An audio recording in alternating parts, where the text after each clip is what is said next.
Satnam, everyone.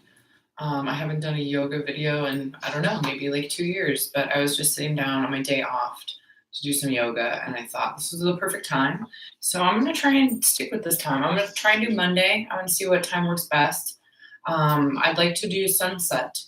Sunrise and sunset are kind of the most magical times to do prayers and meditation. So we're starting right now around 4:25. The sun sets around, I think, 6 or 6:30 these days. So if we do about an hour-long sesh and start meditating sometime around 5, when we wrap up, it will be that beautiful golden hour, and you'll feel completely refreshed and rebalanced and renewed and all that stuff. I haven't been doing as much yoga since I moved to Los Angeles, which may seem kind of counterintuitive. I think a lot of people think of Los Angeles as kind of the mecca for like juicing and spirituality and healthy food and yoga and all those things, because a lot of those movements did have their start here in LA in this country in like the 60s, especially with like healthy food restaurants like Sunset Boulevard was one of kind of the first areas that really had a lot of those, and they were trendy. And I think some of them still even exist that started around that time. But I've noticed that in certain ways, I'm kind of a little bit more in tune with myself out here. I feel like the vibration is a little bit different, and it's a little bit more chill. And I feel like yoga is kind of one of those things that's kind of for like maintenance and cleaning. And I needed it every day when I lived in New York. Oh, Pepper's going to be here, and she'll be bopping in and out of the session, I'm sure. But she's usually pretty respectful of the yoga sesh. So we're going to include her today in the live stream. And I've just learned to follow that kind of intuitive call to not do as much yoga. And that theory was supported by one of my close friends who's a pretty devoted yogi. Sorry about that, getting a random phone call. I'm keeping it off of airplane mode so I can go ahead and play some music later through my Bluetooth, which it needs to be off airplane mode to hook up to Bluetooth. And he kind of reiterated my my gut feeling that, it's not really that great to do yoga every single day. And there was a certain amount of it that I did need in New York every single day, because living in New York just kind of makes you neurotic. Just the nature of getting around the city. LA is just a little bit different. You have a little bit more space. You have a little bit more time. And so I never felt like I really wanted to do yoga here every day. If I did it too much, it just seemed to be kind of turned into like spiritual dead weight that was kind of holding me down. So I just don't do it very often, and therefore I haven't really been doing any of these like online sadhanas. But I want to start up again because I'm feeling like I need it again. Coming out of a really rough patch in my life, and I need it to do some more internal work. So, I need a little bit more of a reflection of like what's really going on inside. So we're gonna keep it pretty chill today. I'm just gonna be in this apartment for a couple more months, and I think this is where I'm gonna do the online sadhana from. So I can't really do a whole lot of like standing stuff because I can't get my computer back far enough to get those shots. So today we're going to do the Kriya for morning sadhana. We're going to take it nice and slow. Sometimes it takes about 50 to 60 minutes. So make sure that you set aside time for that. We always tune in with what is called the Adi mantra. I practice Kundalini yoga as taught by Yogi Bhajan, this Indian guy with the turban on. That's why I'm wearing a turban. He was Sikh. He was borrowing a lot of things from the Sikh religion and bringing them into his yoga practice. I don't have a problem with that at all. I'm not a very religious person, though I do have Japji Sahib back here on my yoga altar because there's some amazing words of wisdom in there, just like any religious text. And I cover my head a lot of times in respect for him and for this practice. You have a very important chakra up here, and this just kind of helps kind of like maintain that energy for you. So you can choose to cover your head or not. A lot of really devoted Kundalini yogis also always wear white. Obviously, I'm not doing that. I used to, I think, in my previous online sadhanas, but I've kind of fallen out of that practice. So we tune in with the mantra Ong Namo Gurudev Namo, and it means I bow to the great infinite wisdom and I bow to the subtle unseen wisdom. So it's kind of like you're looking for that unity without and within, as above, so below. Kind of seeing the parallels between the macro and the micro and bringing them together. And we link this mantra with a breath and a specific tune. So if you've never heard this before, you can just go ahead and listen to me. If you want to go ahead and join in, you can join in on the second and third repetition of this mantra. So go ahead start by sitting in easy pose. Rub your hands together a little bit, just kind of stimulates the brain. Starts to kind of prepare the body for yoga and meditation. Yeah, Pepper's going to be here the whole time. She's very excited about yoga, which is why I think LA Dog Cafe, they do yoga a couple times a month or something. I think dogs love yoga. Take a deep breath in. And exhale.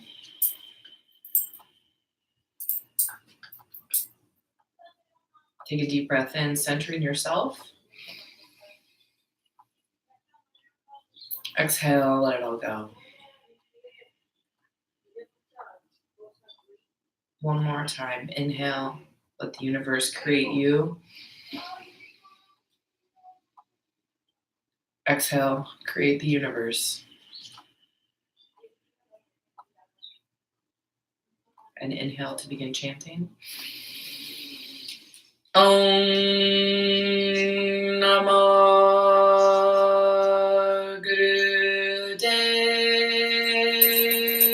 Namo.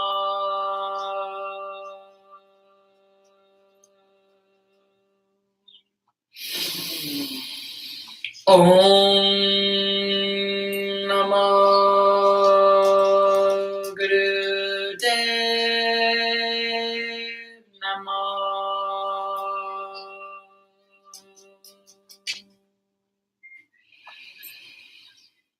Om Namo Gurudev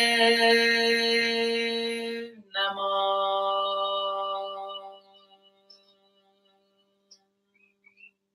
Take a deep breath in.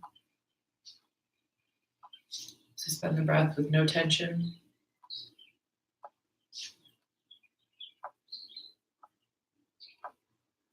Exhale. Flex the hand down to the knees. All sorts of toys here we gotta get out of the way. So, let's go ahead and start with the Kriya. I'm going to start off pretty simply with cat-cow. Just on the hands and knees.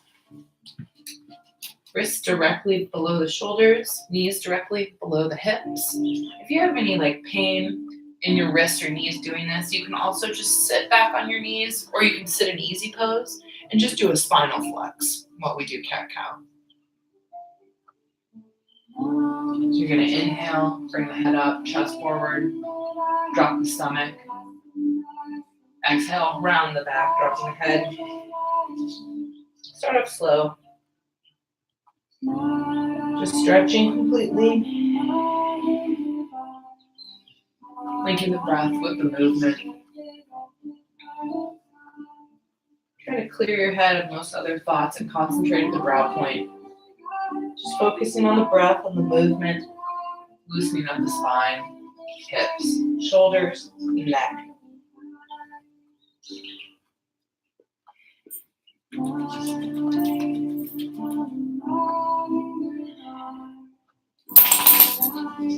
may start to feel the body already starting to warm up. And as you get a little bit more flexible, increase the speed a little bit. Not too much. Kind of come to a moderate pace for the next minute.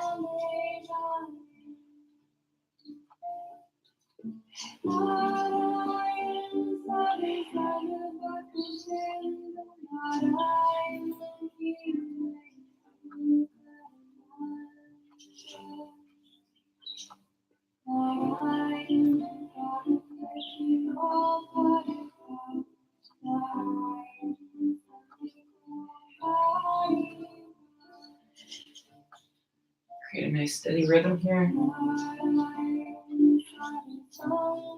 You may back off the range of motion a little bit as you increase the speed.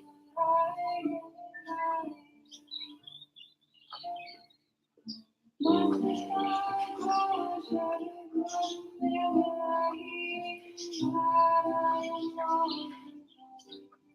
you want to, you can stay here at this speed, or you can start to speed up a little bit. Again, always decreasing the range of motion as you increase the speed. Keep that breath locked with the movement. Inhaling, head up. Exhaling, the head down.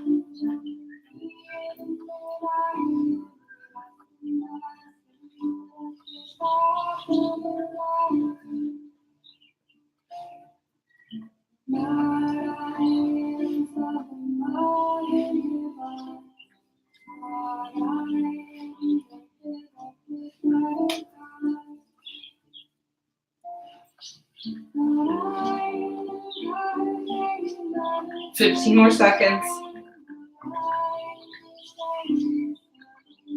If you haven't increased the speed, go a little quicker. Nothing should pinch, nothing should hurt, it should feel good.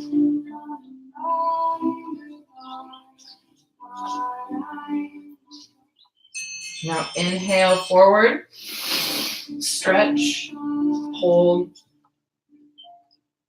Exhale, round the back again. Exhale completely and hold. Then inhale, relax, come to a flat back. Do any movements you feel like your body needs afterwards. I always wag my tail a little bit.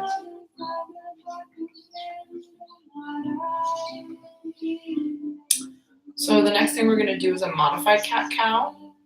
We're going to be in a similar position on our hands and knees, but we're going to lift one of the legs up. And we're going to try and bring it to our, going to try and bring the knees to the nose. I can't quite get there, so I just do my best. We're going to do 30 repetitions on one side, then we're going to stretch the leg back out and hold it for 30 seconds, and then we're going to switch legs. So I'm going to go ahead and keep count for you guys. There's no timer on this one. So I'll go ahead and count out loud for us. And we start with the right leg. We start by inhaling the right leg out and up a little bit. Don't overextend, and the head is up. That's inhale. And then bring the knee to the nose as close as you can. That's 1, 2, 3, 4, 5, 6, 7, 8, 9, 10, 11, 12, 13, 14, 15, and that's halfway. Continue the rest at your own pace.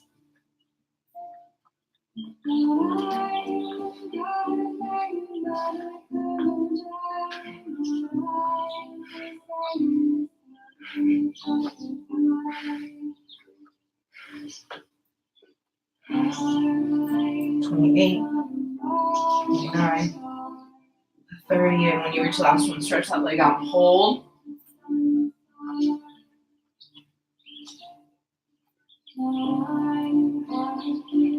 And then relax.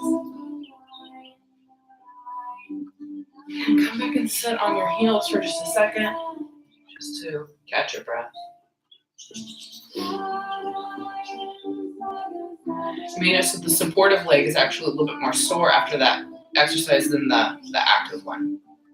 So now we're going to switch legs. We're going to do the left side, starting extending the left leg out and bringing that knee towards the nose. So come back into cat-cow or into tabletop. Inhale, stretch that left leg out. Make sure you've got enough room.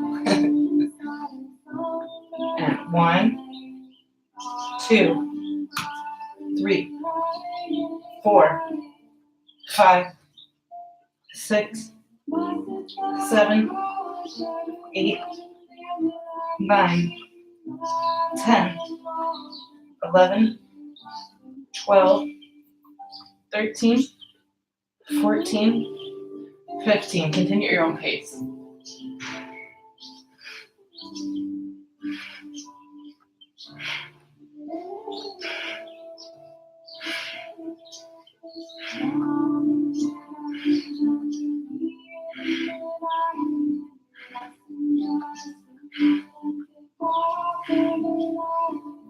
8, 29, 30, and hold.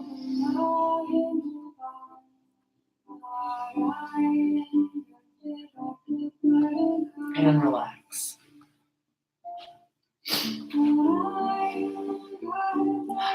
Good. All right, we're going to come sitting on the heels. If this hurts your knee at all, what you can do is you can fold up a blanket and then put that between your the bony part of your butt and your heels. If you do decide to sit on a blanket, keep it as far away from your knees as possible, because then you'll actually just make that knee problem worse. But if you put it right underneath the butt, above the heels, it'll give you a little bit of height. It'll take some pressure off the knee. Or you can just sit cross-legged, or you can just sit in a chair. If you're gonna sit in a chair, make sure that it has a flat back, that the thighs are parallel to the ground, and the feet are flat on the floor. So those are your 3 options for this position. Or 4 options. So sitting on the knees is pretty easy. We're gonna grab the elbows, and we're gonna exhale as we twist to one side, inhale to the center, exhale to the other side, inhale to the center. It's kind of a micro motion. Make sure you hit every point. You're really turning from the core here.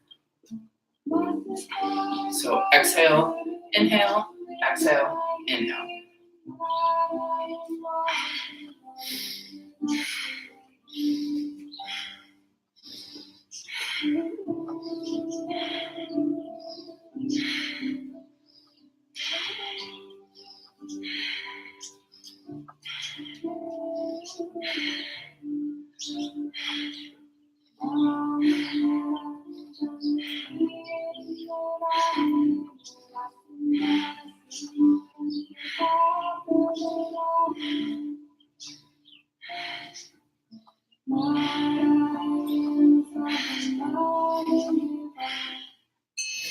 Inhale to the center and relax. When doing Kundalini yoga exercises, you usually want to keep your eyes closed. That just kind of helps you go in, listen to the voice within. I think it helps you pay attention a little bit better to what you're doing to your body. A lot of times there's a lot of injuries in people, doing yoga on their own, going to the gym on their own. If you don't have like a trained professional, like kind of following you all the time, you can really hurt yourself. Even if you have a trained professional there, I've had yoga teachers outside of the Kundalini community, like taking like a Hatha or Vinyasa class or something, they just push me too far. Like they see me, they think I'm kind of athletic, and they try to force my body into a position. And I'm not that flexible. I'm not as flexible as they think I am. I'm only flexible in certain ways, and I know my body, and they end up hurting me. So in Kundalini yoga, we close our eyes a lot of times so we can do that. And also it kind of helps you listen to your inner dialogue. Sometimes, we've got this kind of chatter going on, and the first thing to do is kind of recognize that, see what you're saying to yourself, and do with that what you will. So if you watch me for a couple seconds to figure out what the exercise entails, go ahead and close your eyes eventually so you can really go within and feel that movement, that external and internal movement. So we're going to stay on the heels, sitting on the heels. We're going to be sitting on the heels for a while. If you need to at any point just stretch your legs out, go for it. We have a couple exercises later. Same thing, we'll be sitting on the heels for a little while. So always take a break and stretch whenever you need to. You can come into baby pose, easy pose, stretch your legs out, whatever you need. So sitting on the knees, we're going to bring the arms up like this. The bicep, tricep is parallel to the ground. The forearm is perpendicular. The hands are in Gyan Mudra, which is the thumb and the first finger touching, and the other 3 fingers straight up. You kind of want them close to each other.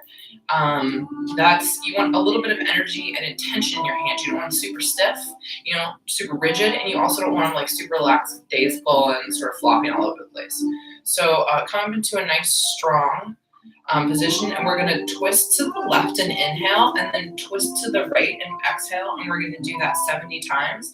Again, I'll count for you about halfway through, and then I'll drop off and just go at your own pace, and then when I reach the end, I'll call out the last couple just to kind of center us, and I'll bring us together at the end. So begin. 1, 2, 3, 4, 5, 6, 7, 8, 9, 10, 11, 12, 13, 14, 15, 16, 17, 18, 19, 20, 21, 22, 23, 24, 25, 26, 27, 28, 29, 30, 31, 32, 33, 34, 35. Continue at your own pace.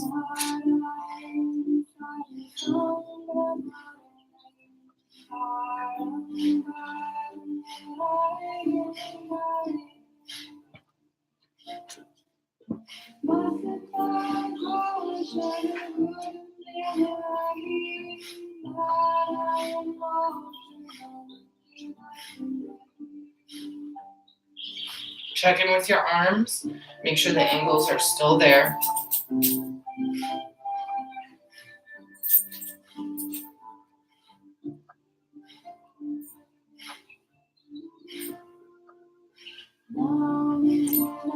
"68, 69, 70, and inhale to center. Hold for just a moment, and then exhale and release. Staying on the knees, you're gonna bring your hands to the thighs. I like to have them a little bit closer to the knees. It helps me get a little bit better of a flex for this exercise. This is called spinal flex, and it's just like cat-cow, but instead of being on our hands and knees, we're sitting on the heels. So the hands, kind of like the hands straight out like this. We're going to do 108 repetitions of this. I'm going to let you count to this one because this is a really beautiful meditative practice, and I don't want to interrupt that. So this is going to be your inhale. This is going to be your exhale. Inhale and exhale. And you're going to do that 108 times. And begin.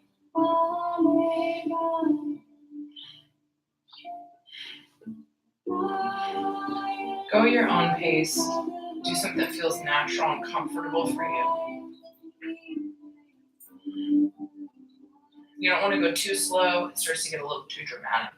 You don't want to go too fast. It just starts to become neurotic. Do something that feels natural with your breath.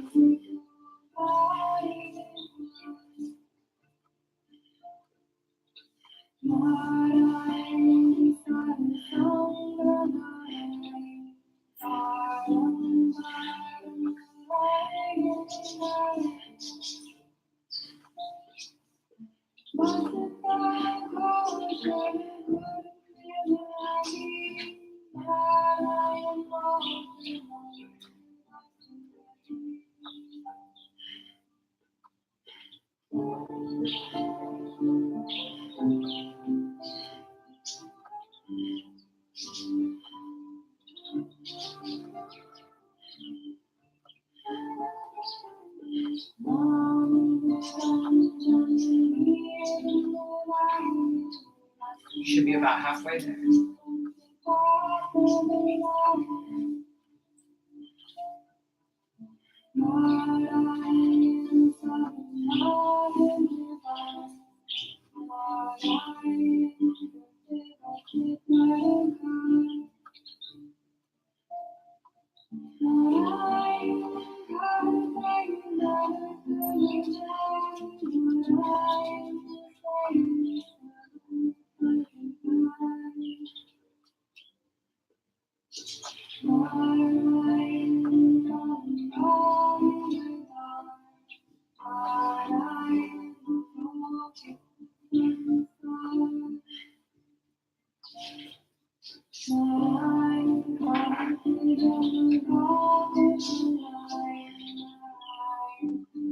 Almost there.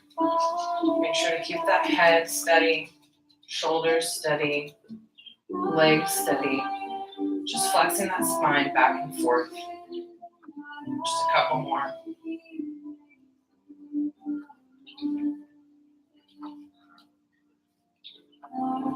106, 107, 108. And come to the center, sitting nice and tall.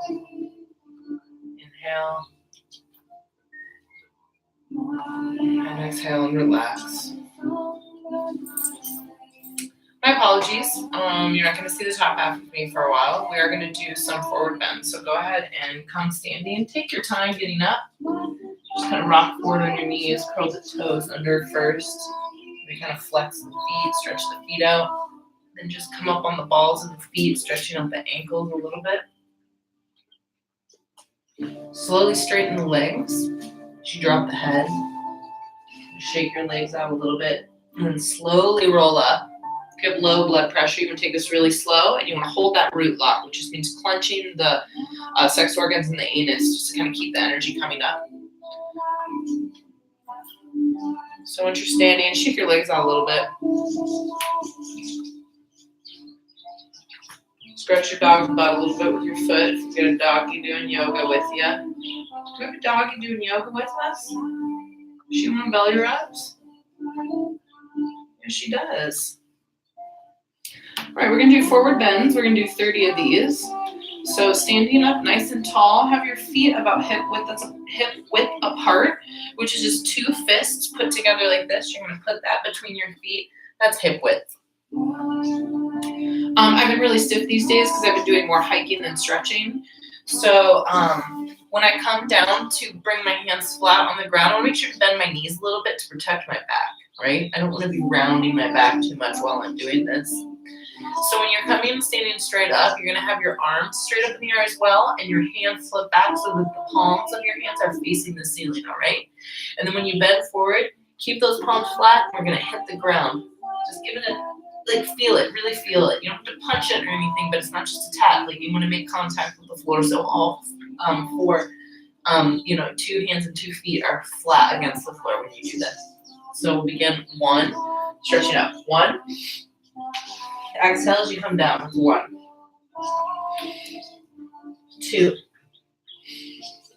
3, 4, 5, 6, 7, 8, 9, 10. Continue at your own pace, counting up to 30.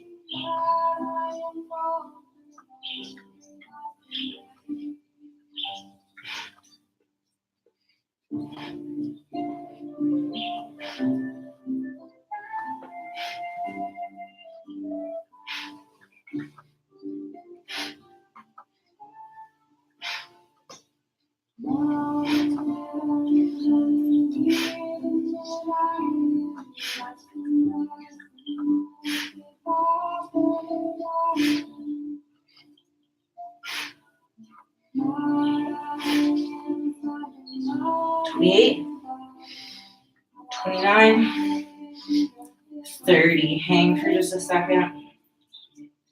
Really, everything get all loose. Come rising back up, stretch up. And then relax the arms. Come sitting back down. You're going to stretch the legs out and like a V in front of you.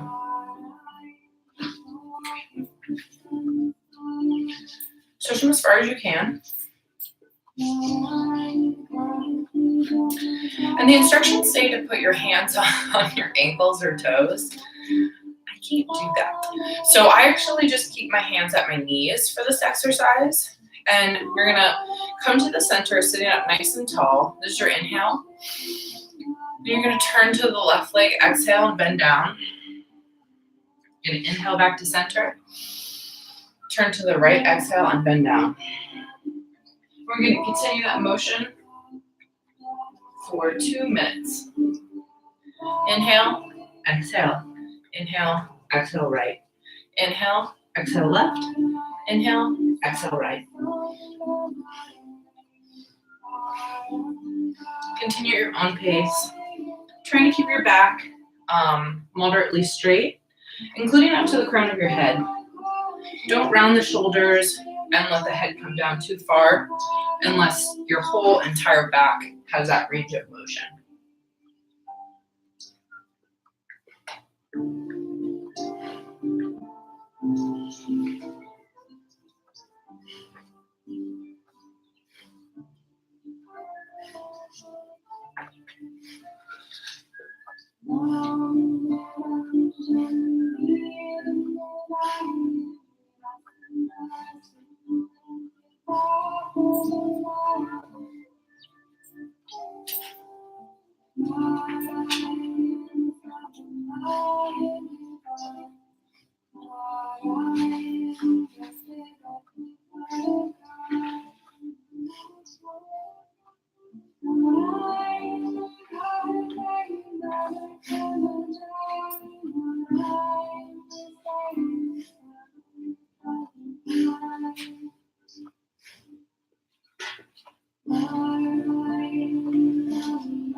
Keep up the pace. Again, not too fast, not too slow. Always choose a pace that's pretty moderate so that you can maintain that same pace throughout the exercise. Trying to build up a rhythm. That rhythm and repetition will help you start to really reprogram your brain and your body.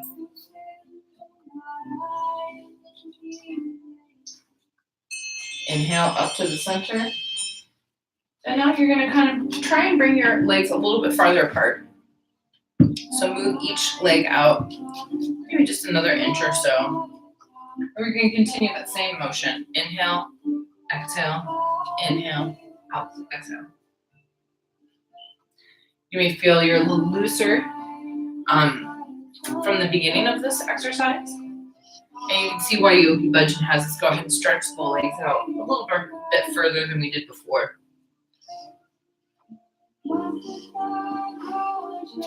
Right now we're opening up the hip flexors. There's a lot of emotion tied up here, especially for women these days. Not discounting men having maybe some issues there as well, especially considering how many males are circumcised and have had their genitals mutilated since birth. But women have a lot of emotion tied up in this area because of our reproductive system, the cycles that it goes through.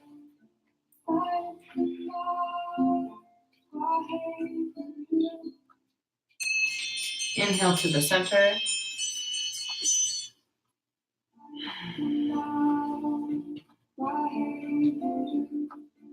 We're going to keep the legs stretched out like this. We're going to inhale to the center. We're going to hold for 3 seconds. Then we're going to stretch down and just kind of continually stretch forward.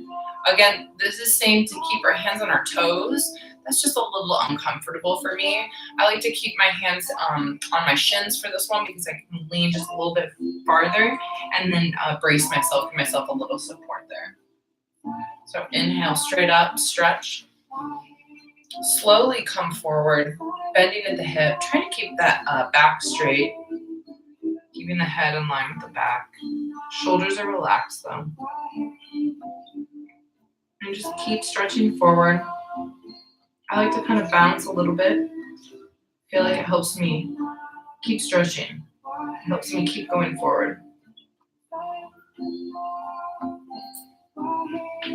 Concentrate on long, deep breathing here.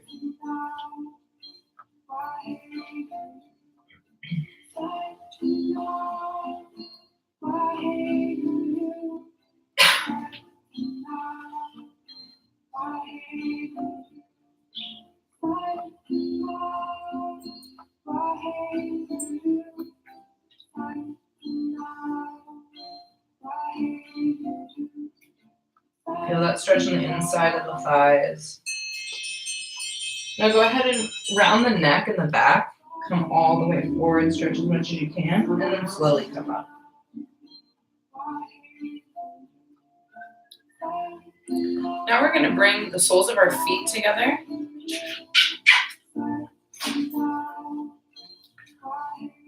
Go get it. Go get it. Bring the soles of your feet together. We're going to kind of just bounce the knees up and down. You also want to bring the soles in as close to the groin as you can. Hold on to the ankles or the feet. And just flutter those knees. It's called the butterfly. Spine straight. Not exceeding any range of motion. This shouldn't be hurting. This should just feel good. Keep bouncing those knees.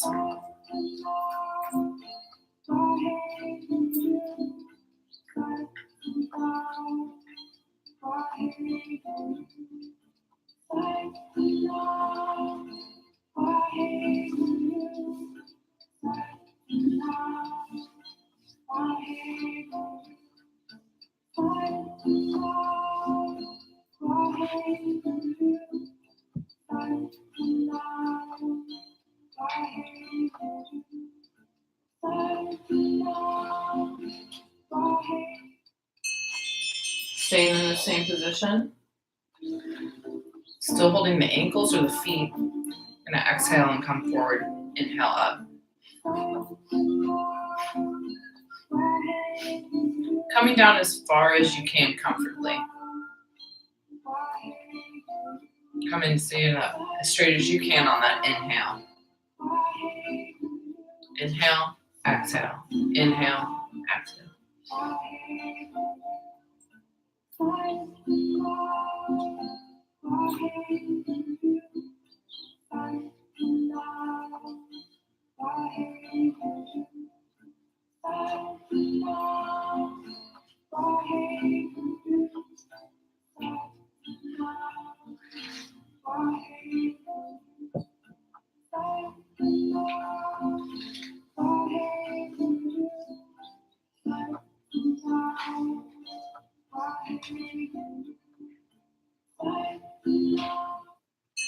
Inhale up. And exhale forward. Stretch down as far as you can. Exhale, hold. And inhale, come up. Please come on your back.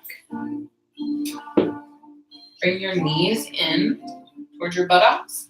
Hands down alongside the body. And you're going to kind of shimmy up a little bit. Pop those shoulder blades under a little bit more. And push into the legs, bringing the pelvis up towards the floor. This is going to be your inhale. We're going to do that 24 times. Exhale as you come down. 1, 2, 3, 4, 5, and 24 times. Count at your own pace.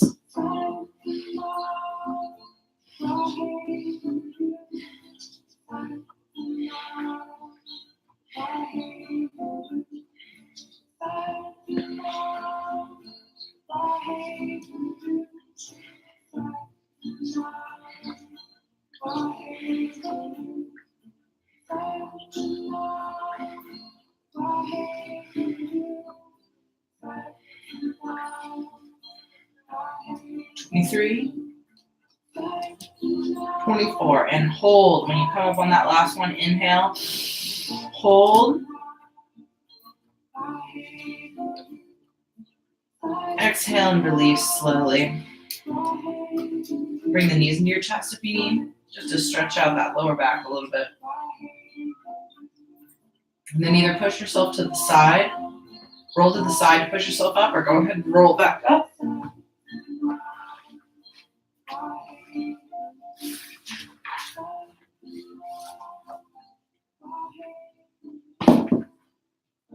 We're going to do some leg pistoning. We're actually going to go back on the back. And it's kind of like you're going to bring your legs up off the floor about 6 to 12 inches, and you're going to piston the legs back and forth like this. It's not like a bicycle motion. It's like straight back and forth. And then for a little extra stability, you can bring your hands underneath your body and like underneath your butt. Like that. You bring your legs up like this. We're going to do this. Or you can just have your hands to your side for just a little bit more. A little bit more intensity. So we're going to do this for 2 minutes. Inhale as you bring the left leg in. Exhale as you bring the right leg in. All love surrounds you, and the pure light within. Guide your way.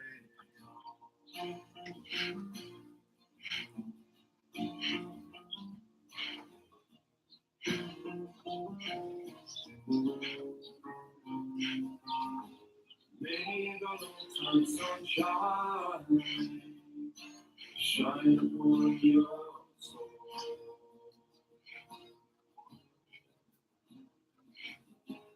All love surrounds you, and the pure light within.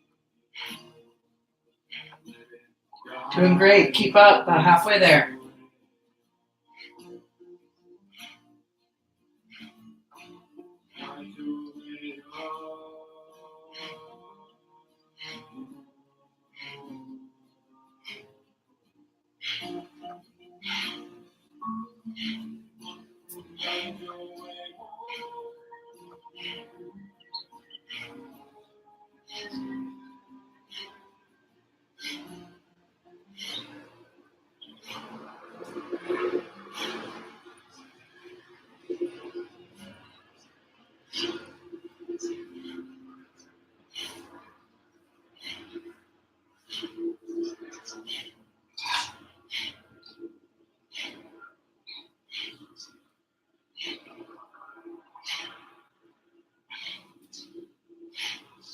Just a couple more.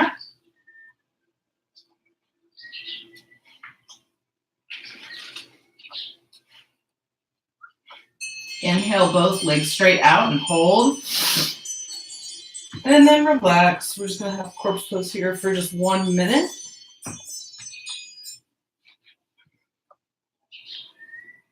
Bring the hands to the side, slightly out from the body. Palms turned up towards the ceiling. Feet relaxed into the side, about a foot apart.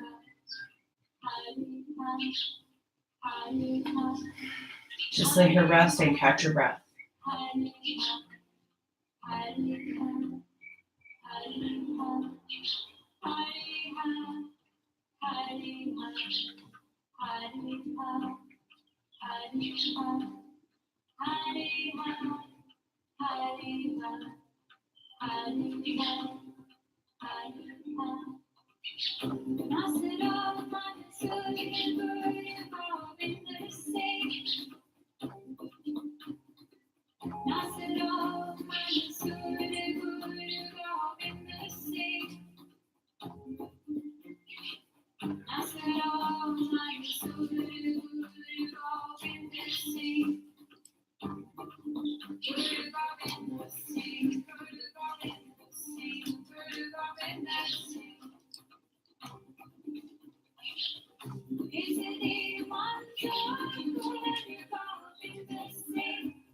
You can deep inhale, deep into the belly, into the chest. Hold for just a moment and then exhale, reversing that motion, lowering the chest, lowering the belly. Let's do one more like that. Inhale, filling up the belly and then the chest. Exhale, release. Bring your knees into your chest and just rock back and forth on your back a couple times. Massaging the whole spine. This is where the sheepskin comes in handy. Just makes it a little bit more comfortable. In fact, it feels great. I even like to come into a little mini, maybe like a mini plow pose to really stretch the neck. shoulders. And then come back to sitting. And then we're gonna actually come onto our stomach. We're gonna do cobra pose. This one's gonna have a little bit of like a pattern to it. So we're gonna do cobra pose for a minute. You can either do like a full cobra, or if you want to, you can do like a baby cobra or sphinx. So full cobra is on your hands and like pushing up. And then a baby cobra or sphinx is just on the forearms and just sort of resting there, but you're still gonna get like a lower back bend out of it. So you'll feel that. So while we're in cobra pose, we're gonna do breath of fire for a minute. Breath of fire is a really quick inhalation and exhalation out of the nose. You kind of pulse the belly on the exhale to kind of force that air out. And then the inhale, just comes naturally. It's an involuntary service our body does for us. So yeah, we're going to do that breath of fire while we're in cobra pose. And then when that minute is up, we're going to do a little bit of a breathing pattern. I'll guide you guys through that. If at any point your arms start to hurt and shake, stay with it. Not that much is going to happen. If it does hurt, you can just go ahead and come out of it for a second and then just come back in. Give. You can go get that toy. Go get it. All right, come into cobra. Lying down on the stomach. Hands are under the shoulders. The tops of the feet are flat on the floor. Buttocks is nice and relaxed. Do not clench the buttocks here. Push up and breath of fire.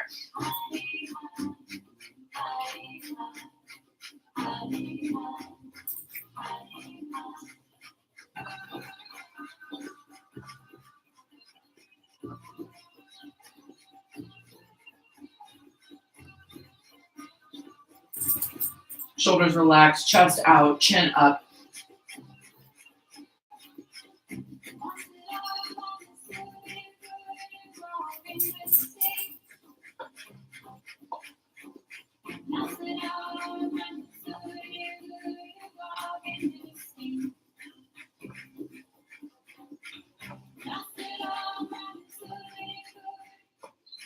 Inhale deeply.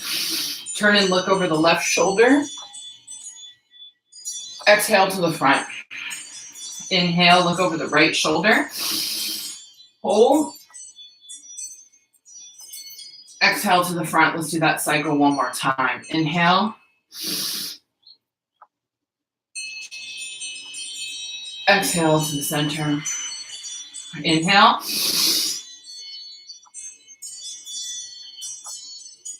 Exhale to the center. Inhale, push up as much as you can. Hold.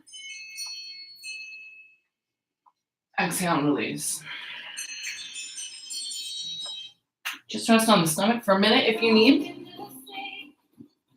Or come into baby pose, which is the beginning of our next pose. We're going to do yoga mudra, which is like baby pose. We're going to be sitting on the knees with our forehead onto the floor.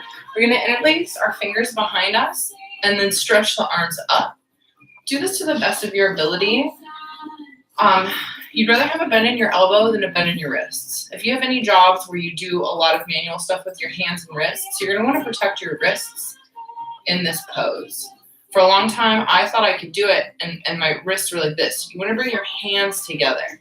You're going to take the strain off of the wrists and put a bend in your elbow instead, and then just maybe not lift your arms as much. You also don't want to lock out your elbows. See how I locked them out there? You don't really want to do that. I keep hearing it click when I unlock. So you're going to try and keep your arms like this as you bend forward and bring the forehead to the ground. You can also bring your forehead to the ground and just kind of lift the arms up like this. Whatever works for you. Protect yourself for the long run. You don't want to have any injuries tomorrow. In this position, we're also going to be doing that breath of fire. So come into position and begin. Or wait a second, is it breath of fire? Long, deep breathing, excuse me. It's going to be long, deep breathing.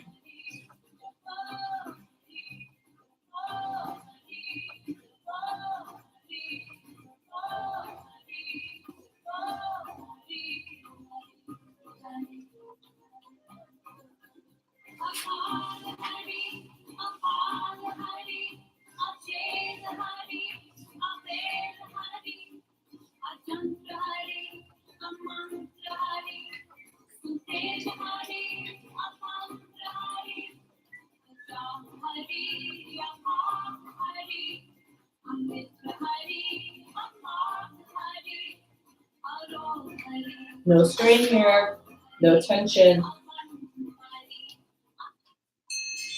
Slowly release the arms, bending the elbows, bringing the hands down. Bring the hands to the floor by your knees. Slowly push yourself up. And come into easy pose. Nice cross-legged position. We're going to do Sufi grinds. So sitting in easy pose, we're going to keep our hands on our knees. We're going to rotate the spine. Kind of doing a little bit of that cat-cow spinal flex again, but incorporating the sides, right? Going in a circular motion, feeling that grinding motion on the pelvis. You're going to inhale as you come forward. Exhale as you go back. Bring that head forward as you come forward. Drop the head as you go back. Get into a nice rhythm of this. This should feel good. You should just feel good when you do this. Doesn't matter what direction you're going in. Just link that breath with the movement. Stay within a range of motion that's comfortable for you.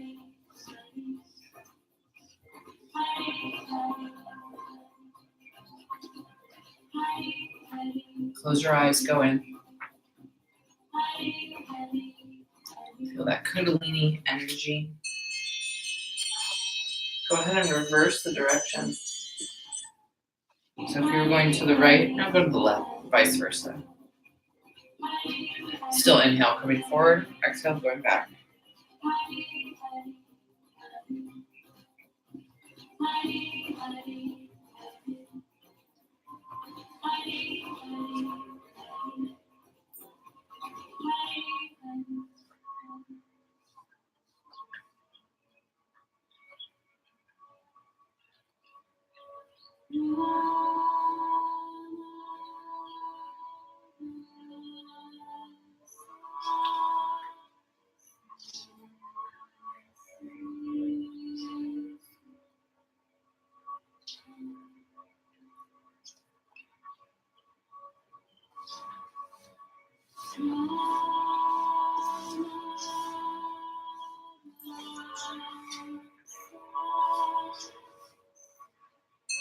Inhale, coming to the center.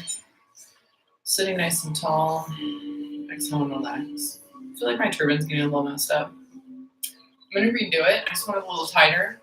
I also love demystifying the head wrap. You know, it's not that hard to do. This is just a scarf that I have that I got at some Tibetan shop in New York. I fold it in half. The middle of it, somewhere near the top of my head. Kind of tuck it in the back a little bit as I cross the sides of the scarf. And I wrap these two pieces again over the top of my head, like that. The extra, I just tuck into itself. Ta-da. Now I look at so many videos on how to do this, and you can get way more technical about it. You can use multiple wraps. But I think this is the easiest way to just get the job done. All you're trying to do is cover the top chakra, the crown chakra, you know. It doesn't have to be a militant discipline. Staying in seated pose, we're going to bring the arms back, like little fists. You're going to bring the forearms back, so those fists are kind of parallel with the chest. You're going to bring those forearms crossed over in front of the chest, right hand on top. Bring those hands back, and then do the left hand on top. Oh, sorry, hold on. You're going to bring the hands back, right arm over top, bring the hands back, and then you're going to bring the elbows up, like towards the ear, and the fists go back. You're going to bring those fists back again, and then the opposite arm goes over the top. And this is going to be kind of a fast swinging motion. We're crossing front, going back, crossing front, going back. I'm going to do that for about a minute. So inhale, exhale. Inhale, exhale. Inhale, exhale. Inhale, exhale. And go at your own pace.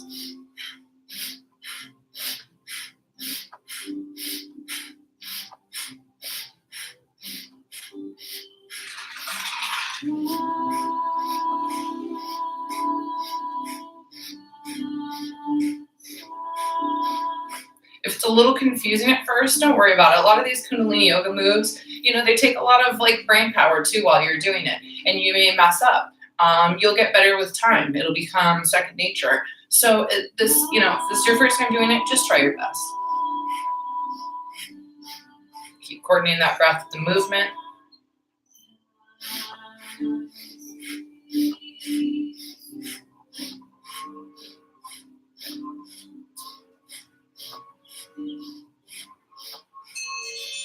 And inhale the arms back. Sitting nice and tall. Hold for just a second. Exhale and relax. Still sitting in easy pose. We're just going to go ahead and do shoulder shrugs. It's exactly what it sounds like. You're just going to inhale as you bring the shoulders up towards the ears, and then exhale as you let them drop down.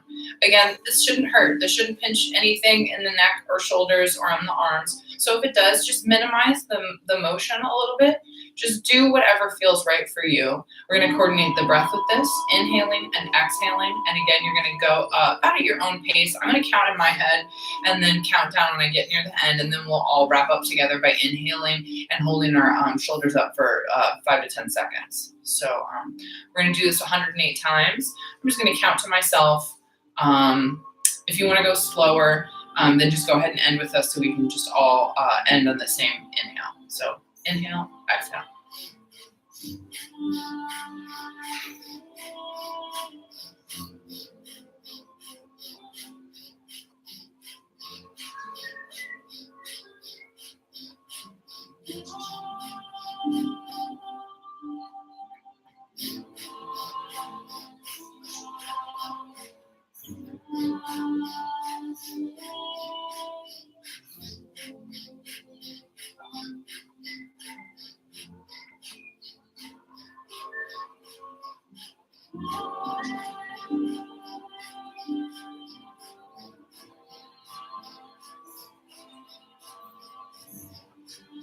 A little over halfway there.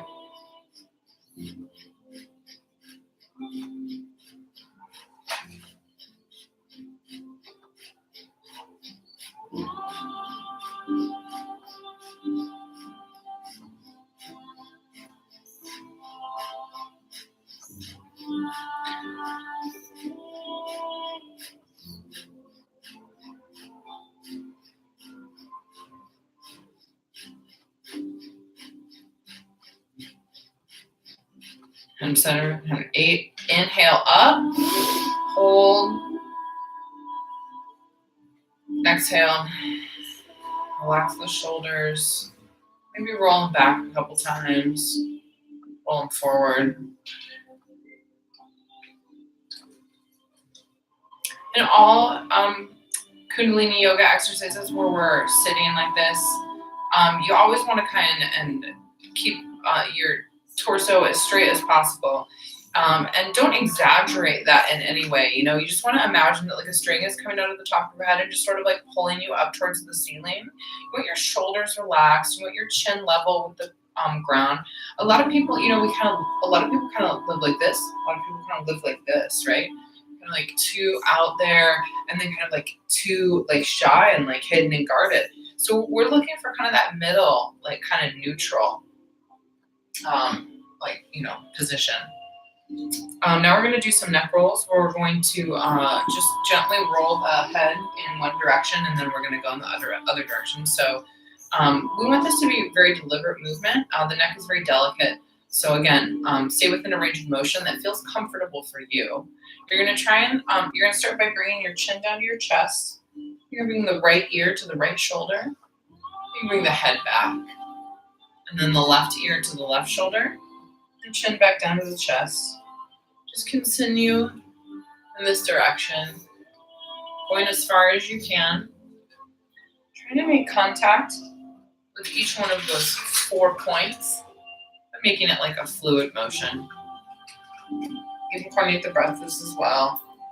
Inhaling as you bring your head back. Exhaling as you bring it forward.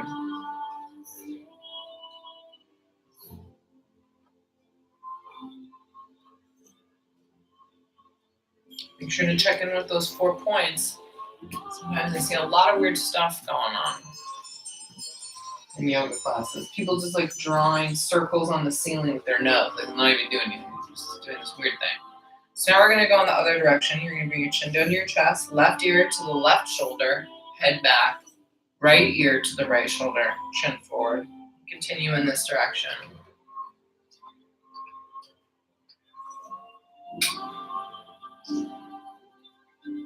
Doing no more, no less than your body wants. It should feel good. It should help you relieve some tension. Some blood flowing up into the head and in the throat. The throat is kind of one of the places where we express our heart chakra energy, so it's good to keep that balanced. Seeing caring, beautiful, supportive words to those around us. Lord knows I could exercise that a little bit more these days. I've been kind of a bitch.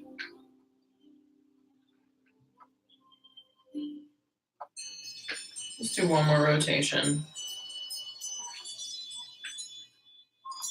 When your head comes down to your chest, just slowly lift your head straight up. Then we're going to come sitting on the heels again. Or you can stay in easy pose. Sit on that blanket or sit in a chair, whatever works for you. We're going to bring the fingers into what is called Venus lock. That's because the fingers are interlaced and then the thumbs are pressing on the opposite thumb in a place that's called the Venus mound, according to palmistry, I think is what it's called. So it looks like this. I'm pressing on the bottom side of it on one hand and on the top side of it on the other hand, and then the fingers are interlaced. We're going to bring this a mudra. It's just a way to use our biocomputer to hit certain acupuncture points to work on certain things in the body. So this is just channeling a specific type of energy. I think typically it's associated with like sexual energy and communication. Because these Venus mounds are associated with sexuality. And then I always think of it as like the pinky from the bottom. When you cross the pinkies over and they're kind of pushing in like that, you're really working on communication, because the pinky finger is ruled by the planet Mercury, which rules over communication. But then we're also bringing the two hemispheres of the brain together, because the hands actually represent the different hemispheres of the brain. Right represents the left, left represents the right. So when we bring them together, we're bringing together the whole brain, and we're using our intuitive and logical side together. Not one side is better than the other. What makes us truly human and truly spiritual beings is not ignoring either side of ourselves. So we bring those two things together. We're working on sexuality and communication, which is something that Kundalini Yoga is always targeting. We're going to bring our arms out in front of us like this. You're going to stretch the arms out, kind of lock the elbows a little bit in this one. We're going to inhale and bring the hands overhead, and then we're going to exhale and bring the hands back down into our lap. We're going to do this 70 times. 2, 3, 4, 5. And count along by yourself.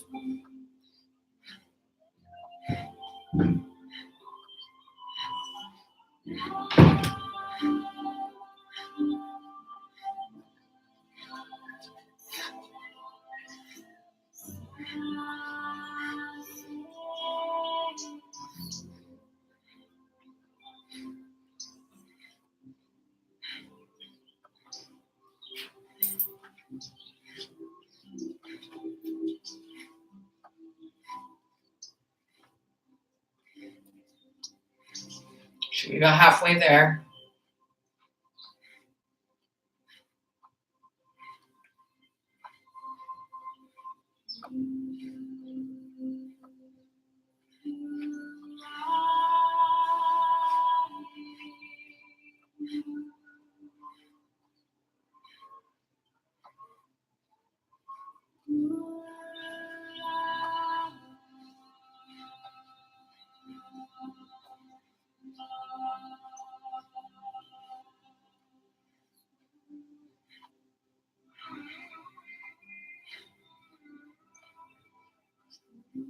"66, 67, 68, 69, 70, and relax." We're going to stay sitting on the heels. We're going to interlace the fingers again. We're going to stretch them over our head, and then we're going to flip the palms up so that they're facing the ceiling. I apologize that you can't see that. But with this mudra, we're going to close our eyes. We're going to concentrate on the crown chakra, that point at the top of the head. We're just going to concentrate with breath of fire and kind of envisioning breathing in and out of that center, that chakra at the top of the head. So interlace your fingers, flip the palms up, face towards the ceiling, and begin breath of fire.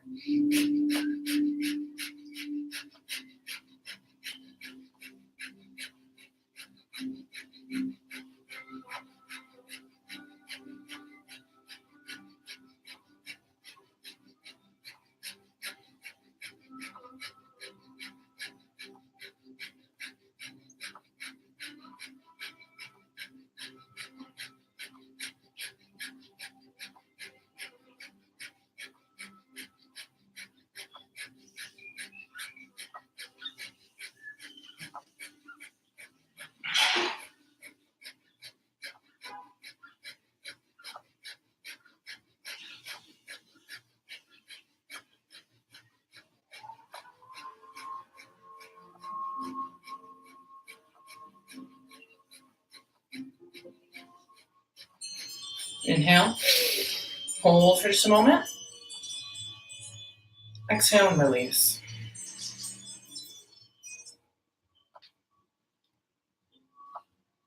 The last part of this yoga set does involve a little bit of meditation. We're just going to meditate for just about a minute. And then I'm going to talk a little bit about more about meditation, and then we're going to do a longer meditation after that. So just to wrap up this exercise set, which in Kundalini Yoga, we call it Kriya. Kriya, I think, is just a Sanskrit word for like a complete action. So this is kind of like a complete energetic and physical action. This is for the morning sadhana, so this is really good. Not only for the morning, for waking up your body, but just for something to do before meditation. That's what morning sadhana is just like a practice. It usually involves like intense meditation. And you want to get up and work your body out and stretch your body out before you do that. Because if you have, some tension somewhere in your body, you're not going to be able to like clear your mind and really do the meditation. So come sit in an easy pose. You're going to sit with a straight spine. One hand on top of the other in your lap, palms up. Meditate silently, inhaling and mentally visualizing the word Sat, and then exhaling and visualizing the word Nam. Sat means truth, and Nam means like to name or call upon. So you're just like kind of asking for like truth to come into your life. It says sit completely still and consciously expand your aura. Focus deeply for just 1 minute. So hands together, palms in the lap, face up. Sitting in easy pose, spine straight. Inhale, thinking Sat. Exhale, thinking Nam.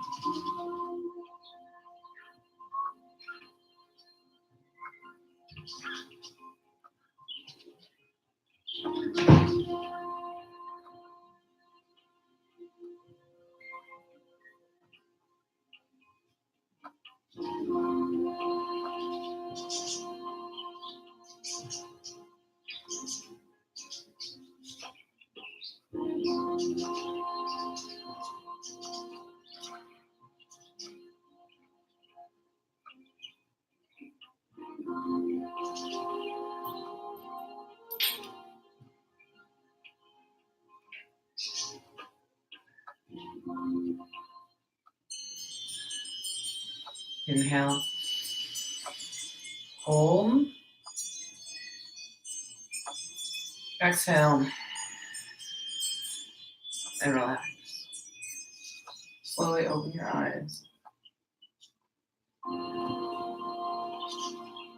Shake out any part of your body that you feel like still needs some movement. Sometimes I just like to do a couple like maybe spinal twists. Just kind of shake my arms out and stretch your legs out, whatever you need. For me, I carry so much tension in my shoulders, so I like to do this. So I want to go into a deeper meditation tonight.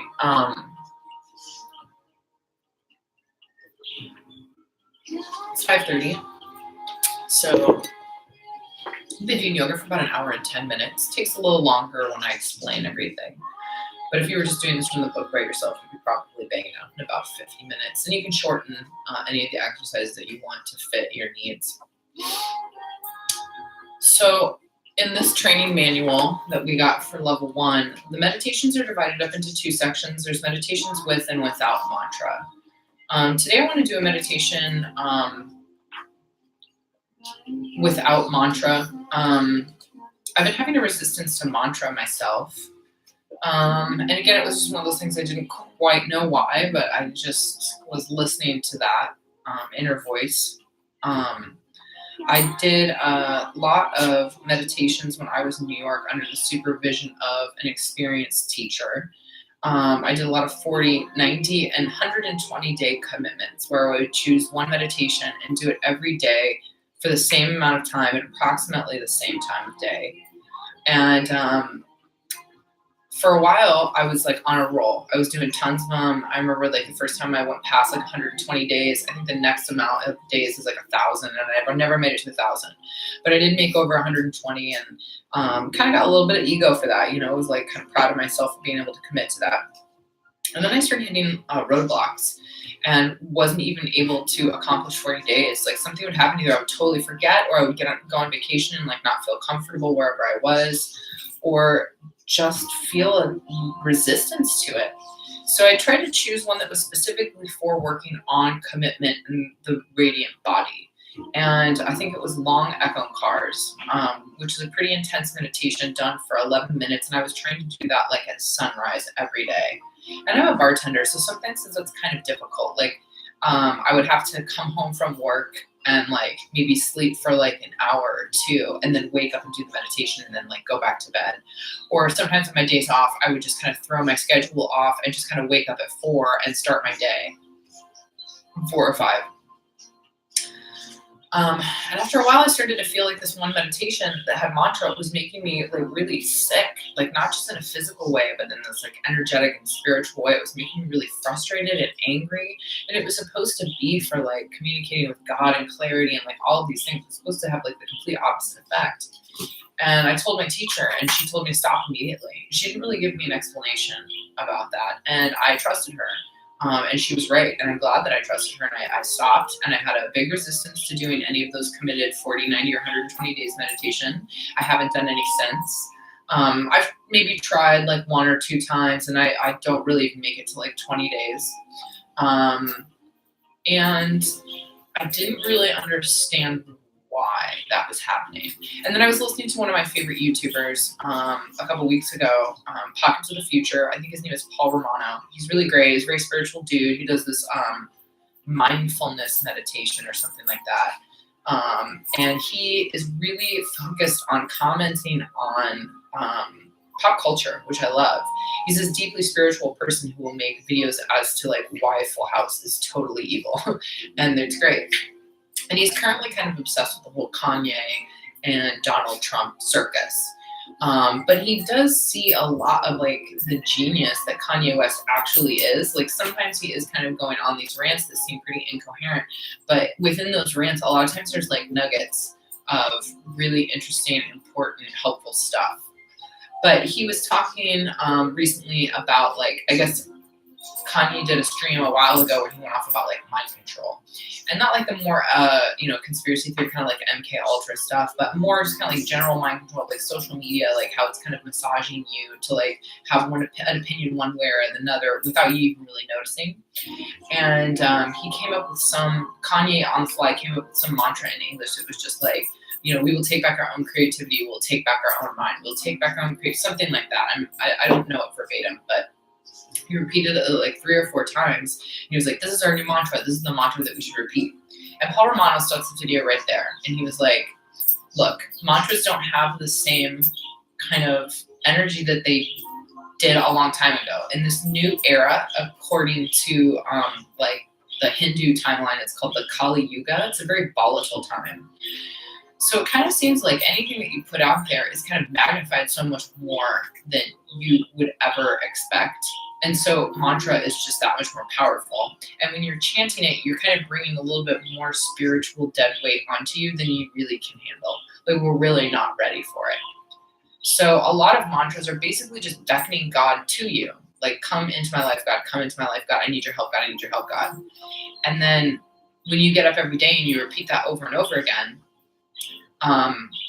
God keeps coming to you, keeps coming to you. Yeah, what do you want? What do you want? What do you want? But then you're not following up with like the right question.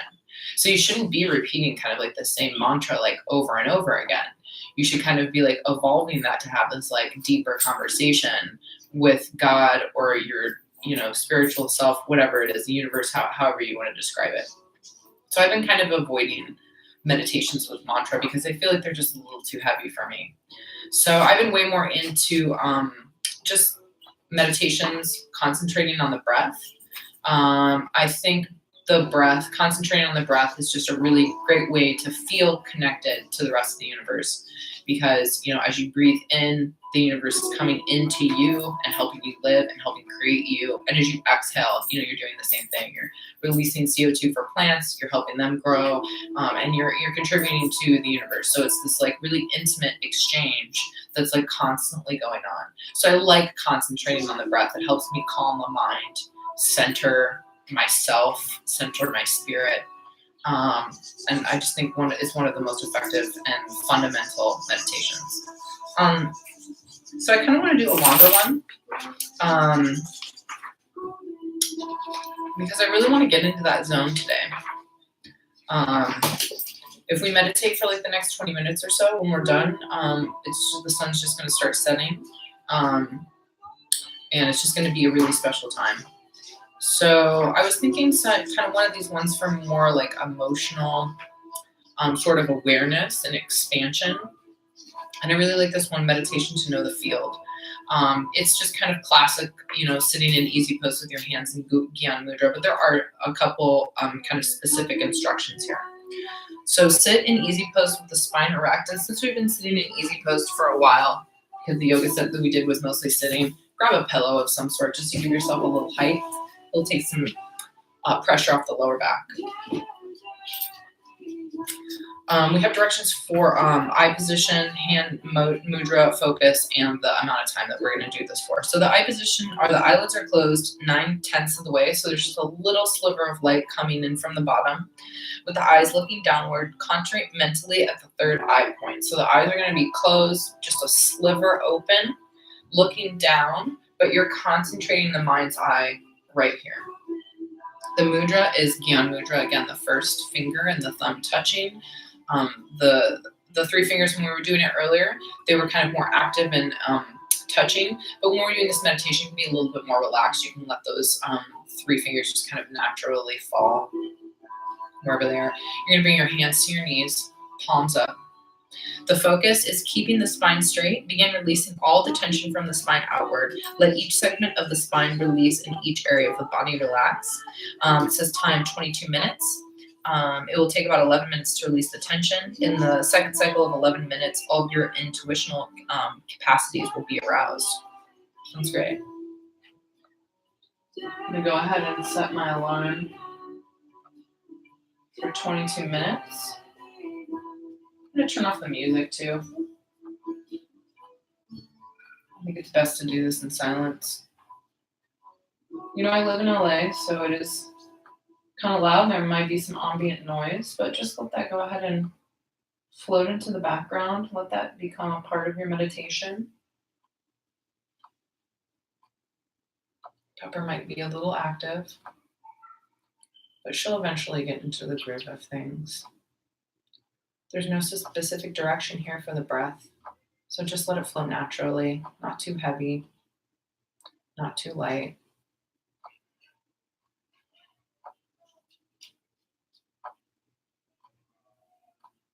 Concentrating on that third eye point. Hands are relaxed, arms are relaxed, shoulder, face. Let all the tension melt away.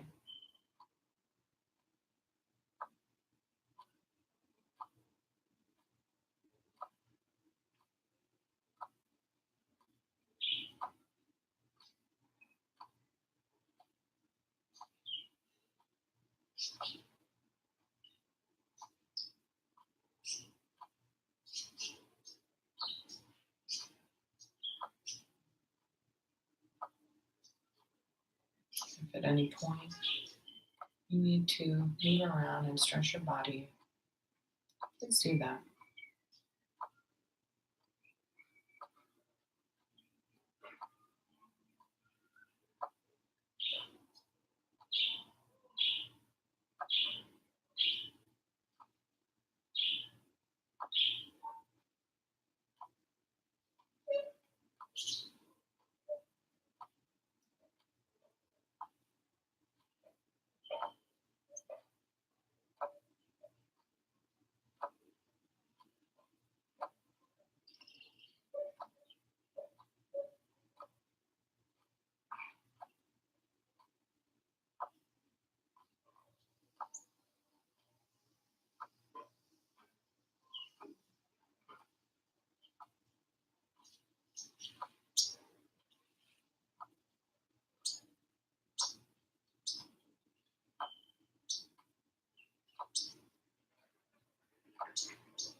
Welcome back.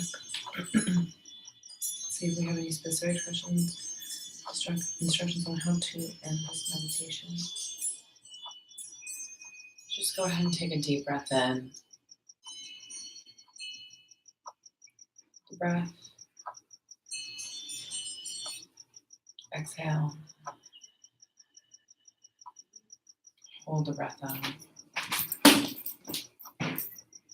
Slowly open your eyes. Stretch both of your legs out. The circulation flowing back in them.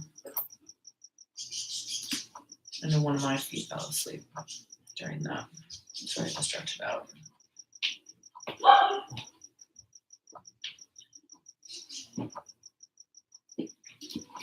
So hopefully you were able to kind of quiet your mind and center yourself during that time. As you can see, the sun is set. So now we're entering a different time of the day. We're transitioning into nighttime. The sun is setting right now. So look at that angle to bring in like special energy. So with your new balanced mind and body, go ahead and think about dinner. Make a good healthy choice. Enjoy the rest of your evening. And we wrap up all Kundalini yoga classes by saying a short poem. Sometimes people sing it. I'm just going to recite it. And then we just end with one long Sat Nam, which again means, I call on truth. I'm bringing in truth into this space. I'm asking to be shown the truth. So again, we're going to bring the hands to the heart center. This poem is a Irish poem that Yogi Bhajan liked. He just thought it would be a good idea to bring in a little Western tradition in with the Eastern tradition, to show that this really is a practice, for the whole world. May the long-time sun shine upon you, all love surround you, and the pure light within you guide your way on. Inhale.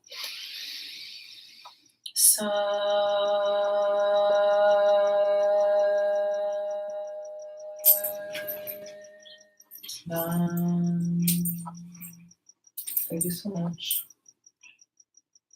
And hopefully I'll see you next Monday.